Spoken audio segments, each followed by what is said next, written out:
जय जगन्नाथ, जय बाबा लिंगराज।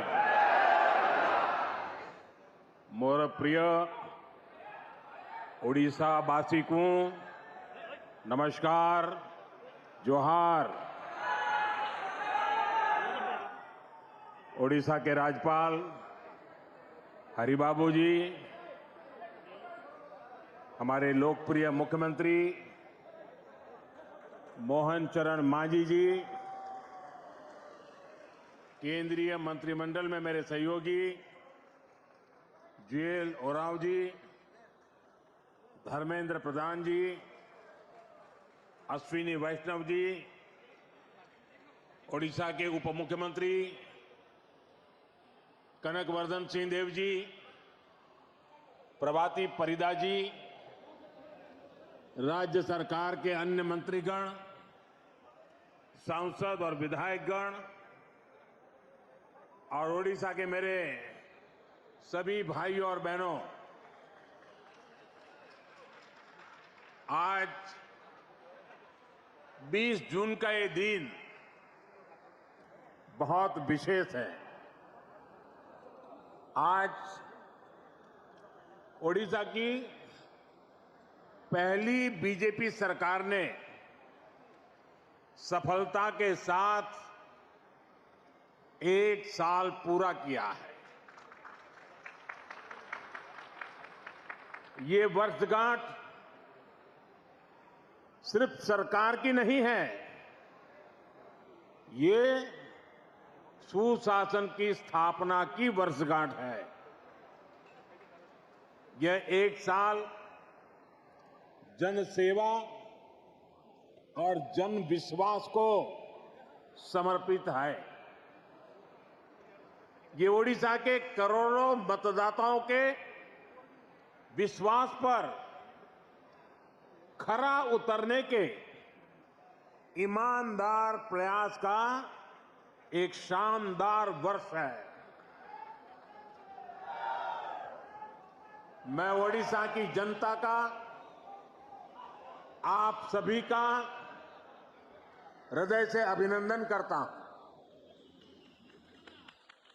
मैं मुख्यमंत्री श्रीमान मोहन मांझी जी और उनकी पूरी टीम को भी बहुत बहुत बधाई देता हूं। आप सभी ने प्रशंसनीय काम करके ओडिशा के विकास को नई गति दी। साथियों, ओडिशा सिर्फ एक राज्य भर नहीं है, ये ओडिशा भारत की विरासत का दिव्य सितारा है। ओडिशा सैकड़ों वर्षों से भारतीय सभ्यता को, हमारी संस्कृति को समृद्ध करता रहा है। इसलिए आज जब विकास और विरासत का मंत्र भारत की प्रगति का आधार बना है, तब ओडिशा की भूमिका और बड़ी हो गई है। बीते 1 वर्ष में ओडिशा ने विकास भी और विरासत भी इस मंत्र को आत्मसात करके दिखाया है। इस मंत्र पर तेजी से आगे बढ़ा है। साथियों, ये सुखद संयोग है कि जब ओडिशा की बीजेपी सरकार अपने 1 साल पूरे कर रही है, तब आप सभी भगवान जगन्नाथ जी की रथ यात्रा की तैयारियों में जुटे हैं। महाप्रभु हमारे लिए आराध्य भी है, प्रेरणा भी है और महाप्रभु के आशीर्वाद से श्री मंदिर से जुड़े विषयों का समाधान भी हो गया है। मैं मोहन जी और उनकी सरकार का अभिनंदन करता हूं कि उन्होंने करोड़ों करोड़ों भक्तों के निवेदन का मान रखा। यहां सरकार बनते ही श्री मंदिर के चारों द्वार खोल दिए थे। श्री मंदिर का रत्न भंडार भी खुल गया है। और ये कोई राजनीतिक जय विजय का विषय नहीं है। ये करोड़ों भक्तों की आस्था का सम्मान करने का कार्य हुआ है। साथियों, अभी 2 दिन पहले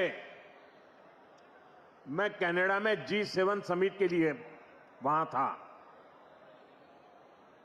और अमेरिका के राष्ट्रपति ट्रंप ने मुझे फोन किया। उन्होंने कहा कि अब कनाडा तो आए ही हैं, तो वॉशिंगटन होकर के जाइए, साथ में खाना खाएंगे, बातें करेंगे। उन्होंने बड़े आग्रह से निमंत्रण दिया। मैंने अमेरिका के राष्ट्रपति को कहा कि आपका निमंत्रण के लिए धन्यवाद, मुझे तो महाप्रभु की धरती पर जाना बहुत जरूरी है और इसलिए मैंने उनके निमंत्रण को नम्रतापूर्वक मना किया और आपका प्यार, महाप्रभु की भक्ति मुझे इस धरती पर खींच करके ले आई है। भाइयों बहनों, आजादी के बाद दशकों तक देश में लोगों ने कांग्रेस का मॉडल देखा। कांग्रेस के मॉडल में न सुशासन था और न ही लोगों का जीवन आसान था। विकास परियोजनाओं को अटकाना, लटकाना, भटकाना, घनघोर करप्शन, यही कांग्रेस के विकास मॉडल की पहचान थी। अब देश पिछले कुछ वर्षों से व्यापक तौर पर बीजेपी का विकास का मॉडल देख रहा है। बीते दशक में देश के कई राज्य ऐसे हैं जहां पहली बार भाजपा की सरकारें बनी। इन राज्यों में सिर्फ सरकार नहीं बदली, बल्कि सामाजिक और आर्थिक परिवर्तन का भी नया दौर शुरू हुआ है। मैं आपको पूर्वी भारत के ही उदाहरण देकर के समझाना चाहता हूं। मैं एक उदाहरण देता हूं असम का। असम में 1 दशक पहले तक स्थितियां बहुत खराब थी। अस्थिरता, अलगाव, हिंसा, यही सब कुछ असम में नजर आता था। लेकिन आज असम विकास के नए रास्ते पर दौड़ रहा है। कई दशकों से जो उग्रवादी गतिविधियां चल रही थी, वो बंद हुई है। आज असम कई पैमानों में देश के दूसरे राज्यों से आगे निकल रहा है। इसी तरह दूसरा एक राज्य का मैं उल्लेख करूंगा, त्रिपुरा। त्रिपुरा में भी कई दशकों से वामपंथी शासन के बाद लोगों ने भाजपा को पहली बार अवसर दिया। त्रिपुरा भी विकास के हर पैमाने पर काफी पीछे चल रहा था। इंफ्रास्ट्रक्चर बेहाल था, सरकारी सिस्टम में लोगों की सुनवाई नहीं होती थी, हिंसा और भ्रष्टाचार से हर कोई परेशान था। और जब से भाजपा को सेवा करने का अवसर मिला, आज त्रिपुरा शांति और प्रगति की मिसाल बन रहा है। साथियों, हमारा ओडिशा भी दशकों से अनेक समस्याओं से जूझ रहा था। गरीब तक, किसान तक, उनका पूरा हक नहीं पहुंच पाता था। भ्रष्टाचार और लाल फीताशाही हावी थी। ओडिशा का इंफ्रास्ट्रक्चर बेहाल था। ओडिशा के अनेक क्षेत्र विकास में और पीछे छूटते जा रहे थे। ऐसी अनेक चुनौतियां ओडिशा का दुर्भाग्य बन गई थी। इन चुनौतियों के समाधान के लिए बीते 1 साल में भाजपा सरकार ने पूरी मजबूती के साथ काम किया है। साथियों, विकास का जो डबल इंजन यहां चला है, उसका फायदा भी दिख रहा है। आज भी यहां जो हजारों करोड़ रुपए के प्रोजेक्ट का शिलान्यास और लोकार्पण हुआ है, उसमें डबल इंजन की छाप है। ओडिशा में डबल इंजन ने यहां की जनता का डबल बेनिफिट किया है। मैं एक उदाहरण देता हूं। आप भी जानते हैं, लंबे समय तक ओडिशा के लाखों गरीब परिवार आयुष्मान योजना से बाहर थे। आज आयुष्मान भारत जन आरोग्य योजना और गोप बंधु जन आरोग्य योजना, दोनों इंजन यहां चल रहे हैं। इससे ओडिशा के करीब 3 करोड़ लोगों को मुफ्त इलाज का लाभ मिलना तय हुआ है। और सिर्फ ओडिशा के अस्पतालों में ही नहीं, बल्कि अगर देश के दूसरे राज्यों में भी यहां से कोई काम करने गया है, तो वहां भी जरूरत पड़ने पर उसको मुफ्त इलाज मिलना शुरू हुआ है। मैं देख रहा हूं, मेरा जन्म गुजरात में हुआ और हमारे यहां सूरत में एक प्रकार से मैं कहूंगा कि आप 2 कदम चले और कोई न कोई उड़िया आदमी मिलेगा आपको। इतने उड़ीसा के लोग सूरत में रहते हैं।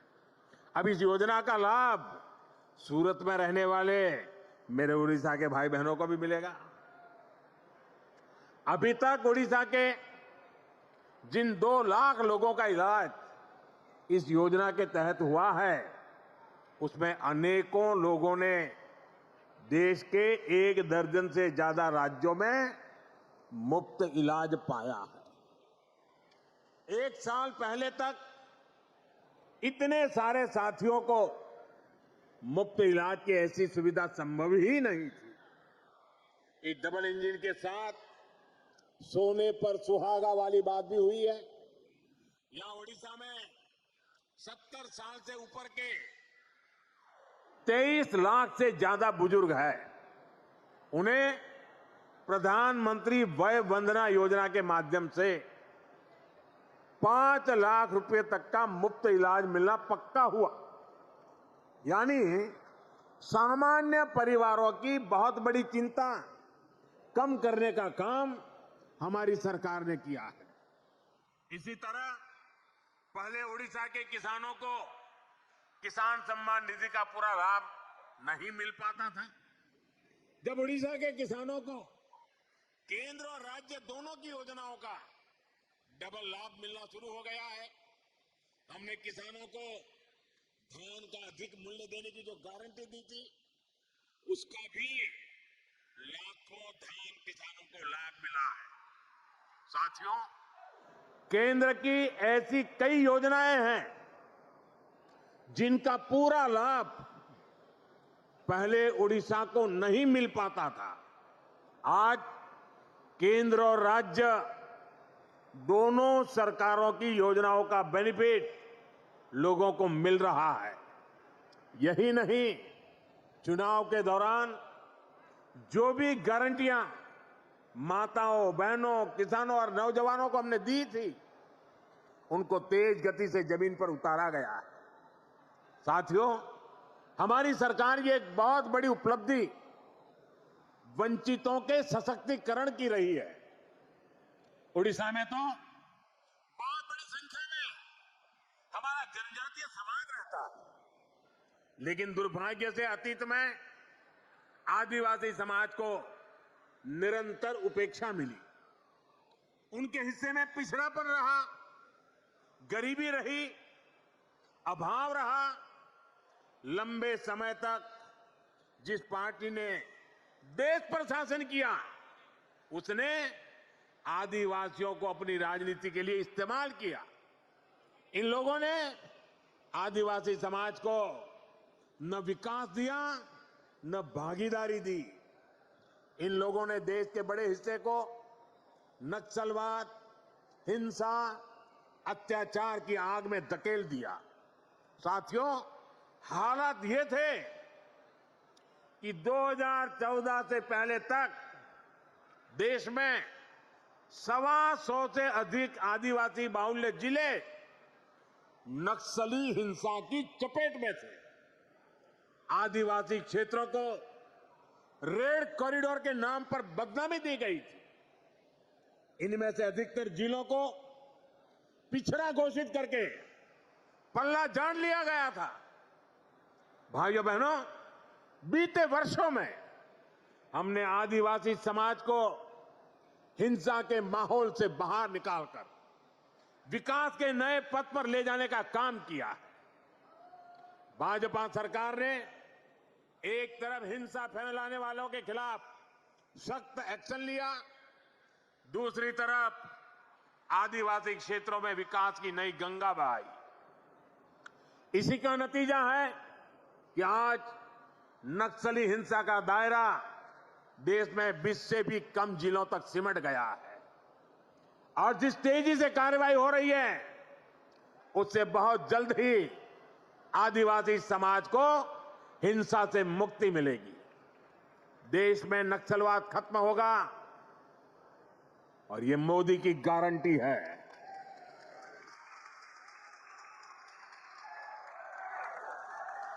साथियों,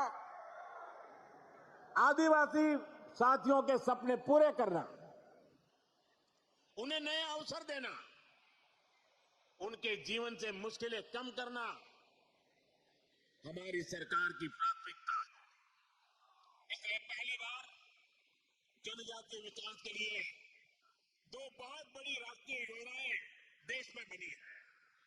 इन 2 योजनाओं पर 1 लाख करोड़ रुपए से भी ज्यादा खर्च किए जा रहे हैं। पहली योजना है धरती आबा जनजातीय ग्राम उत्कर्ष अभियान। बिरसा मुंडा जी के नाम पर इसको रखा गया है। इसके तहत देश भर में 60,000 से अधिक आदिवासी गांवों में विकास के काम किए जा रहे हैं। यहां ओडिशा में भी कहीं आदिवासियों के लिए घर बन रहे हैं, रोड बन रहे हैं, बिजली पानी की सुविधाएं बन रही है। यहां ओडिशा के 11 जिलों में 40 आवासीय विद्यालय भी बन रहे हैं। केंद्र सरकार ने इस पर भी सैकड़ों करोड़ रुपए खर्च कर रही है। साथियों, जो दूसरी योजना है उसका नाम है पीएम जनमन योजना। इस योजना की प्रेरणा ओडिशा की धरती से आई है। देश की पहली आदिवासी महिला राष्ट्रपति ओडिशा की बेटी द्रौपदी मुर्मू जी ने इस योजना के लिए हमें मार्गदर्शन दिया। इस योजना के तहत आदिवासियों में भी अति पिछड़ी आदिवासी जातियों की मदद करने का काम हो रहा है। इनकी अनेक छोटी छोटी आदिवासी बस्तियों में सैकड़ों करोड़ रुपए के काम हो रहे हैं। साथियों, ओडिशा में बहुत बड़ी संख्या में हमारे मछुआरे साथी रहते हैं। उनके लिए भी पहली बार पीएम मत्स्य संपदा योजना, बहुत बड़ी योजना, देशव्यापी योजना बनाई गई है। पहली बार मछुआरों को भी किसान क्रेडिट कार्ड की सुविधा मिली है। केंद्र सरकार 25,000 करोड़ रुपए का एक विशेष फंड बनाने जा रही है। इसका भी बहुत बड़ा लाभ उड़ीसा में समंदर के तट पर रहने वाले साथियों को होगा, हमारे नौजवानों को होगा। साथियों, 21वीं सदी के भारत के विकास को पूर्वी भारत से ही गति मिलेगी। ये पूर्वोदय का कालखंड है। इसी भाव के साथ हम ओडिशा सहित पूरे पूर्वी भारत के विकास में जुटे हैं। 1 साल पहले यहां भाजपा सरकार बनने के बाद इस अभियान में और गति आ गई है। ओडिशा के पारादीप से लेकर झारखंड तक औद्योगिक क्षेत्र का विस्तार हो रहा है। इससे ओडिशा में मिनरल्स और पोर्ट लेड इकोनॉमी को बल मिल रहा है। ओडिशा में रोड, रेल और एयर कनेक्टिविटी पर केंद्र सरकार हजारों करोड़ रुपए खर्च कर रही है। पारादीप में मेगा ड्यूएल फीड क्रैकर और डाउनस्ट्रीम यूनिट इसकी स्थापना हो। चंडीखोल में क्रूड ऑयल स्टोरेज फैसिलिटी हो। गोपालपुर में एलएनजी टर्मिनल का निर्माण हो। ऐसे अनेक कदम ओडिशा को एक बड़े इंडस्ट्रियल स्टेट के रूप में स्थापित करेंगे। यहां पेट्रोलियम, पेट्रोकेमिकल्स, टेक्सटाइल और प्लास्टिक से जुड़े उद्योगों को बल मिलेगा। इससे छोटे और लघु उद्योगों का बहुत बड़ा नेटवर्क यहां बनेगा। ये नौजवानों के लिए रोजगार के लाखों नए अवसर लेकर आएगा। बीते वर्षों में ओडिशा में पेट्रोलियम और पेट्रोकेमिकल्स के सेक्टर में ही करीब 1.5 लाख करोड़ रुपए का निवेश हो चुका है। ओडिशा भारत का पेट्रोकेमिकल हब बनने की तरफ तेजी से आगे बढ़ रहा है। साथियों, बड़े लक्ष्य पाने के लिए हमें बहुत दूर तक देखना होता है, दूरदृष्टि रखनी होती है। यहां जो हमारी भाजपा सरकार है वो सिर्फ 1 साल की उपलब्धियां और 5 साल बाद क्या होगा इतने तक सीमित नहीं है। वो आने वाले दशकों के लिए ओडिशा के विकास के रोड मैप क्या होगा इसके पर काम कर रही है। ओडिशा सरकार ने 2036 के लिए, जब ओडिशा राज्य 100 साल का होगा, उन्होंने उसके लिए विशेष प्लान बनाया है। ओडिशा भाजपा सरकार के पास 2047 के लिए भी रोड मैप है, जब देश की आजादी के 100 वर्ष पूरे होंगे। मैं ओडिशा विजन 2036 को देख रहा था। उसमें बहुत ही महत्वाकांक्षी संकल्प तय किए गए। मुझे पक्का भरोसा है कि ओडिशा के प्रतिभाशाली और मेहनती नौजवानों के सामर्थ्य से हर लक्ष्य को आप जरूर प्राप्त करेंगे। हम सभी मिलकर ओडिशा को विकास की नई बुलंदी तक पहुंचाएंगे। इसी वायदे के साथ एक बार फिर आप सभी को बहुत बहुत शुभकामनाएं। समस्तको पुणी थरे मोर नमस्कार, जोहार, जय जगन्नाथ, जय जगन्नाथ, जय जगन्नाथ।